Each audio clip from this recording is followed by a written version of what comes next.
Friends, let's we continue the crystal field theory. In the previous video, we have we have discussed about the few of the properties of crystal field theory in the octahedral complex compound. Next, we discuss the next property of the crystal field theory, like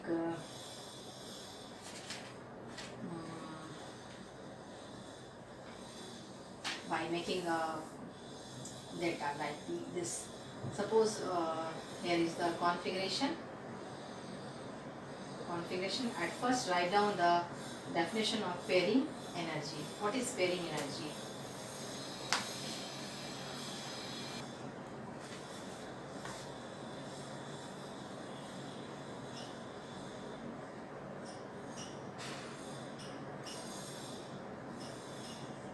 What is pairing energy? Did you notice by P? Pairing energy is the energy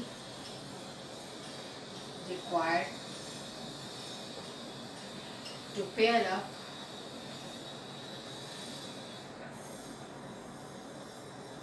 of the electron with one another is an orbiter.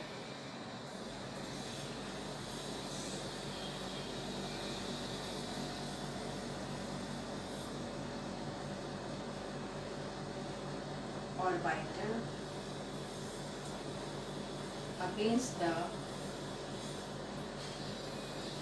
repulsive forces among each other.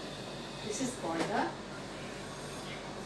suppose we have when Eg is here and E2G here. Suppose here is 1, 2, 3 and 4 electron, and this is the our crystal field energy gap. It is Eg and it is the T2G. So in presence of a strong field ligand, strong field or low spin, strong field or low spin complex,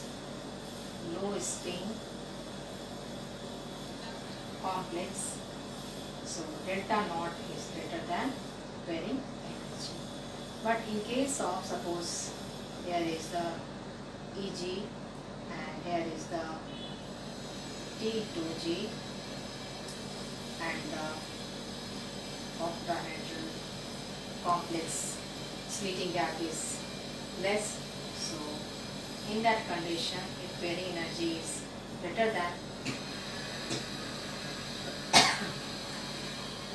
this, the condition will be high spin, D4 configuration, D4 complex and presence of weak field.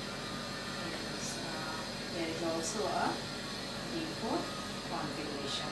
So 1, 2 and 3 and 1 goes from here. When this particular gap will be less, so the electron goes on the Eg orbital, and when this gap is more, so condition of delta naught when is greater than pairing energy, so there will be pairing of electron takes place. Electron does not go to the Eg orbital. But when the pairing energy is more than the delta naught, in that condition electron goes into the Eg orbital.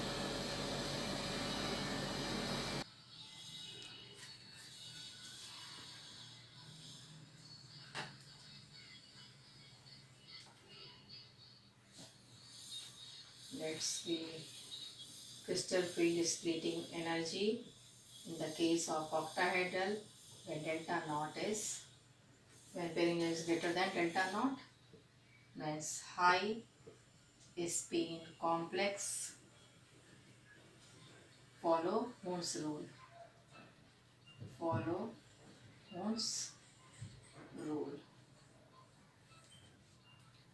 So Let's be discuss the configuration, then T2G, then EG, number of unpaired electron, spin multiplicity, magnetic moment, and uh, nature, and crystal field splitting energy. Suppose we discuss the D1 configuration. The T2G has 3 orbitals to only 1. This becomes vacant. 1 electron, spin half, magnetic moment √3, and nature paramagnetic, and calculate this present in T2G. So by this, minus 0.4 into 3. So only 1 electron present. So here delta naught into 1. In this way we can find out the splitting crystal field splitting energy. For the D2 configuration, 1, 2, 3, 1, 2, and this becomes vacant. Total electrons, unpaired electrons is 2, spin is plus half, magnetic moment becomes √8, paramagnetic, and minus 0.4 delta naught into 2. In this way you can calculate all the values of electron present in this particular D3, D4 and D5. For D3, 1, 2, 3. For D4,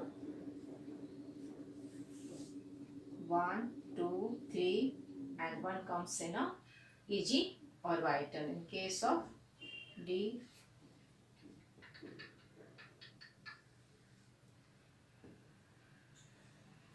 one, 2, 3, 4 and 5, because pairing energy is greater than delta naught. So in this condition, find out the total number of unpaired electrons. Total number of unpaired electron is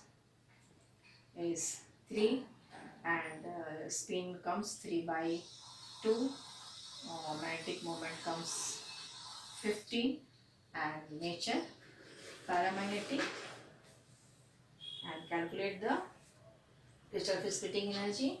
So minus 0.4 into 4 delta naught into 3. So in case of D4 configuration, 1, 2, 3, 4, total number of unpaired electron is 4, 2 √24, and it is also paramagnetic, and minus 4 delta naught into 3 plus 0.6 delta naught into 1, because 1 electron present in EG. So the value of EG is plus 0.6. In case of D5 configuration, unpaired electron is 5, and total 5, 2.5, spin comes 2.5, and magnetic moment comes 35, property paramagnetic, and calculate this particular 0.4 delta naught into 3 plus 0.6 delta naught into 2. So after D5, if D6 configuration, then pairing of electron takes place. 1, 2, 3, 4, 5, and according to Ohm's rule, pairing of electron takes place. So complete and calculate it, D7, D8, D9 and D10 configuration. So number of unpaired electron is 4, and the spin is 2 √24, and paramagnetic, and calculate the minus 4 delta naught into 2 plus 0.6 delta naught into 2. So on this basis you can calculate the crystal splitting when the delta naught is or pairing energy is more than the delta naught. So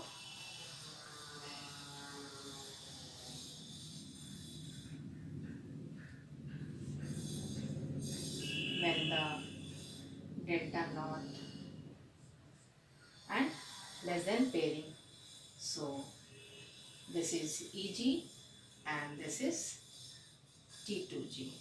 So only the difference, octahedral difference between them is like this. So this is 1, 2, 3, 4, 5 degenerate orbitals in case of, and this is EG and this is T2G.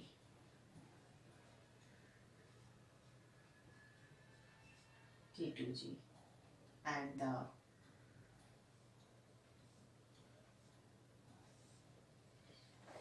crystal field splitting gap is, and when we take the mean point, which is called the barycenter, when delta naught is greater than pairing.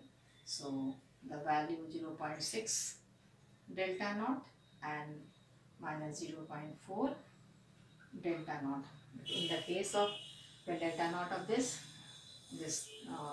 so condition will be this when the delta naught is greater than pairing energy and when delta naught is less than pairing energy. It follow Ohm's rule. Follow Ohm's rule. It does not follow Ohm's rule. Does not follow Ohm's rule.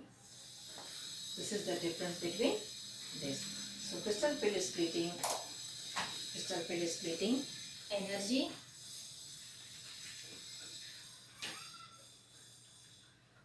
So the crystal field splitting energy for strong field ligand when delta naught is greater than pairing energy does not follow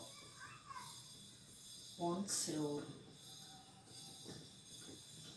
Does not follow Ohm's rule.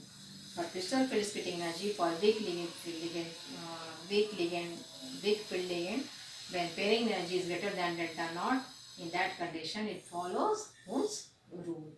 This is the difference between weak field ligand and strong field ligand, and the pairing energy between the presence of weak field ligand and a strong field ligand. So this is in the next topic we will discuss. Next is the tetrahedral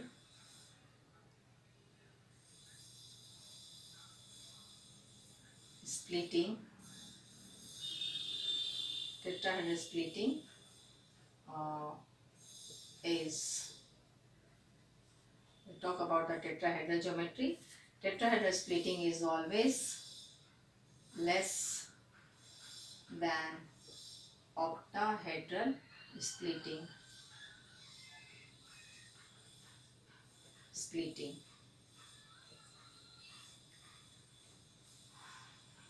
In tetrahedral complex, 4 ligands approaches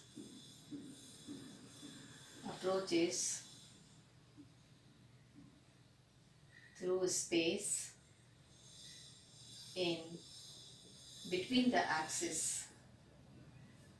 So less repulsion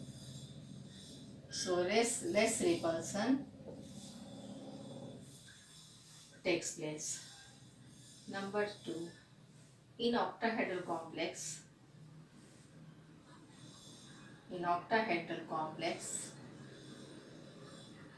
6 ligands approaches. 6 ligands approaches along the axis. So more electronic repulsion.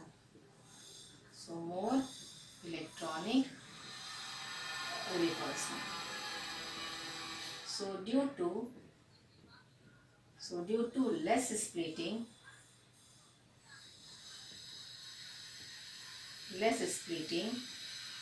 Ohm's rule is followed.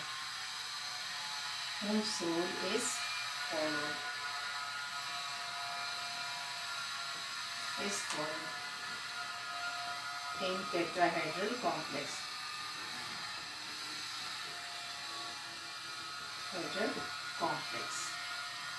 So it is always high spin complex irrespective of low spin complex and high spin complex.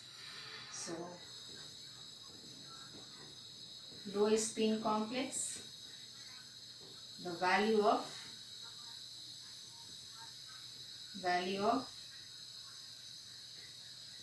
energy gap, splitting field energy gap or CFSE, delta naught is a crystal field splitting energy. Is a high, but in presence of high spin complex, the value of delta is low. So let's discuss how this happens.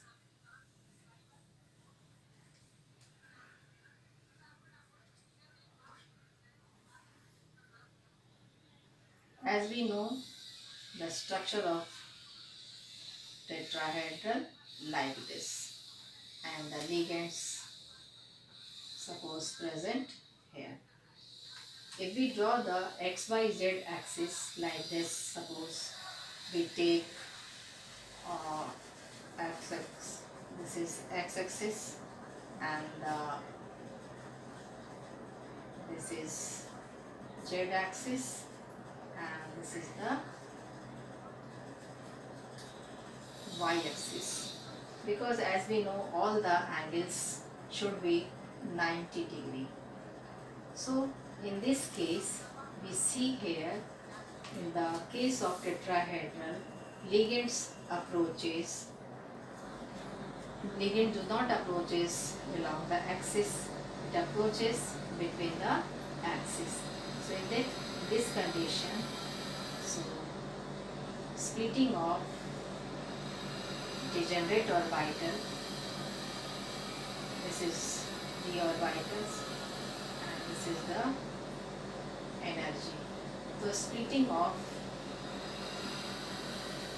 degenerate orbital, in which T2G goes on upper side, T2G, and EG comes lower side, because these three orbitals is situated between the axis.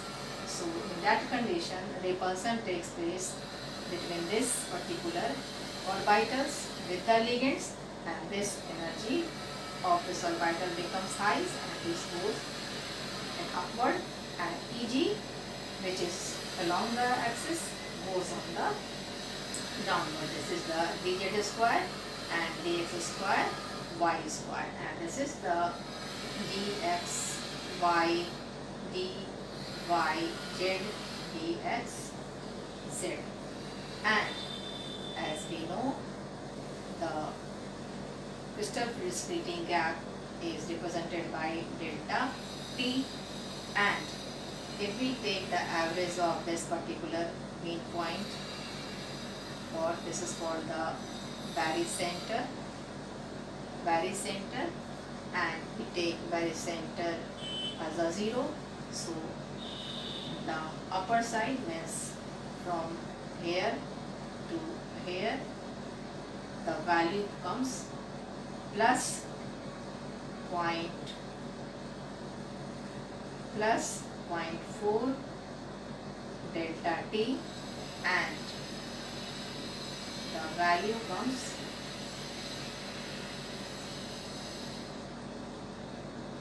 minus delta 0.6 delta t. So when we calculate the value of both, means plus 0.4 into 3, it comes plus 1.2 delta t, and in case of T2G, in case of EG, minus 0.6 into 2, it comes minus 1.2 delta t. So it becomes equal to average. So in the case of crystal field splitting energy, minus 0.6 delta t into A plus 0.4 delta t into B. Then A is the electrons in EG and B is the electrons in T2G. So delta naught is always, splitting on delta naught is always in comparison to delta T. So factors on which delta naughts depend.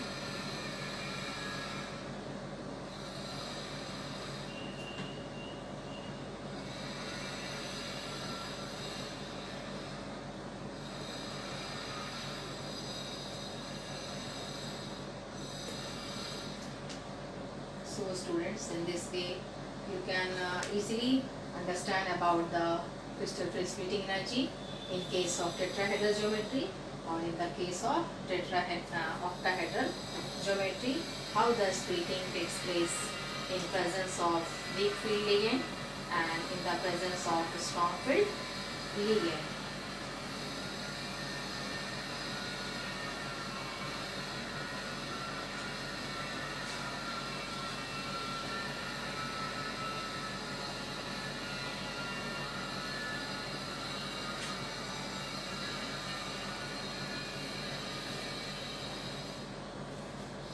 In the case of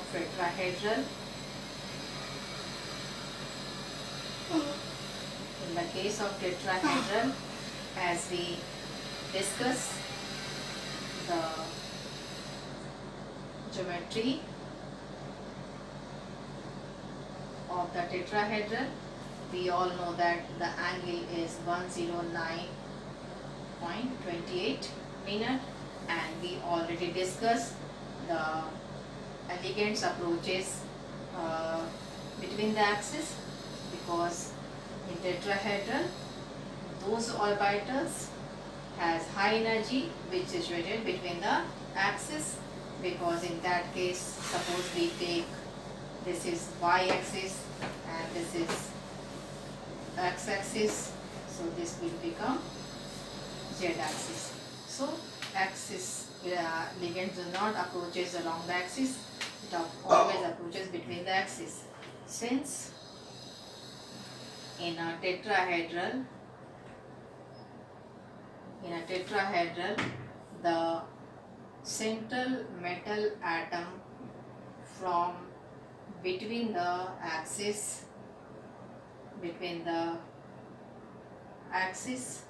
so energy of those orbital will increases whose lobes lying between the axis. In that condition, we have already discussed, this is the degenerate orbital, and the splitting means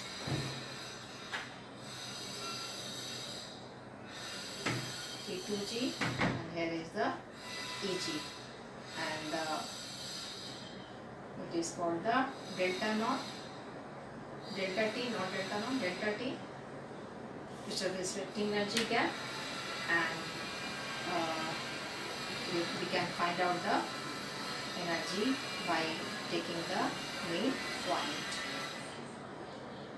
By taking the main point.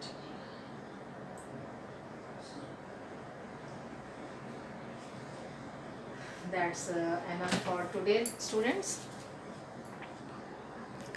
So, by the crystal field splitting theory, we have completed our coordination compound. If you have any problem, please discuss. So, thank you. In the next class, I will start the biomolecules chapter. So, go through this chapter.